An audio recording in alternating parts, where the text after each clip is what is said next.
In today's fast-paced business world, standing still is the same as falling behind. The market shifts constantly. New technologies emerge overnight.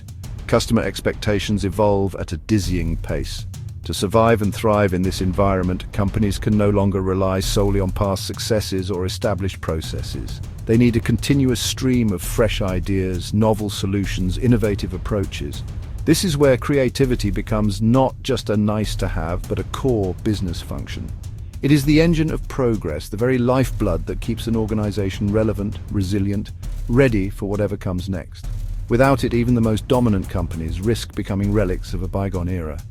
Many leaders mistakenly view creativity as something soft or intangible, a luxury reserved for marketing departments or design studios. Creativity is the practical ability to see challenges from new angles and generate workable solutions. A deeply embedded creative culture is incredibly difficult for rivals to replicate. It becomes part of your organization's unique DNA, fueling innovation from the inside out. Consider the giants of modern industry. One of the most persistent and damaging myths in business is the idea of the lone genius. We picture a visionary founder like Steve Jobs having a singular world-changing epiphany.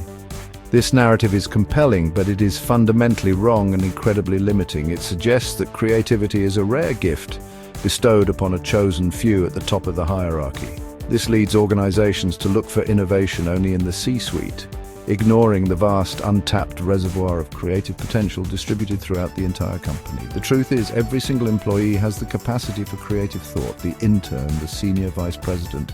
Creativity is not an innate fixed trait. It is a skill that can be developed, a muscle that gets stronger with use. It manifests in different ways for different people. An accountant might creatively devise a new system for tracking expenses that saves the company thousands of dollars. A logistics manager might creatively reroute shipments to avoid a storm, preventing costly delays. A receptionist might creatively redesign the visitor check-in process to make it more welcoming and efficient. These are all powerful acts of creativity that contribute directly to the organization's success. To lead effectively, you must discard the notion of a creative elite and embrace a more inclusive, democratic view of innovation. When leaders operate under the false assumption that only they or their senior team can be creative, they create a self-fulfilling prophecy. Employees quickly learn that their ideas are not valued. They learn that their role is simply to execute tasks as assigned, not to think or question. This passive compliance kills initiative and silences the very voices that could offer unique insights.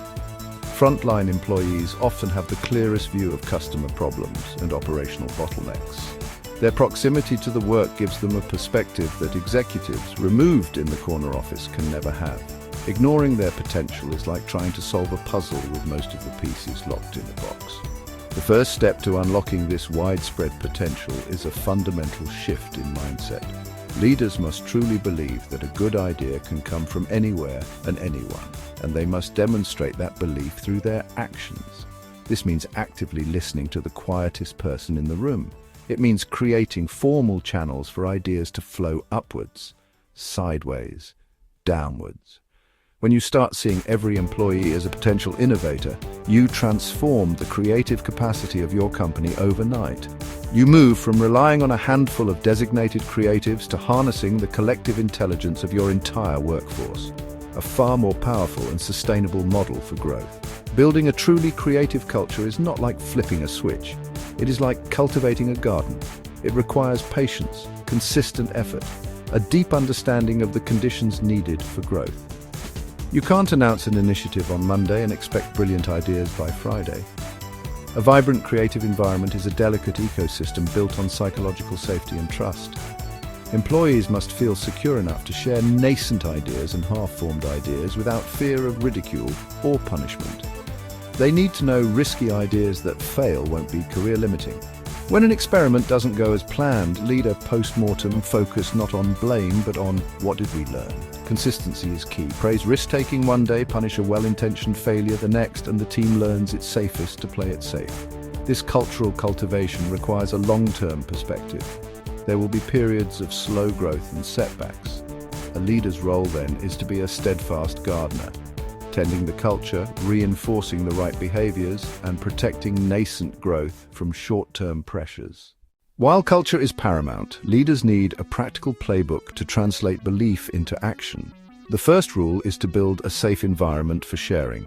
This means actively soliciting ideas from everyone, not just the loudest or most senior people in the meeting.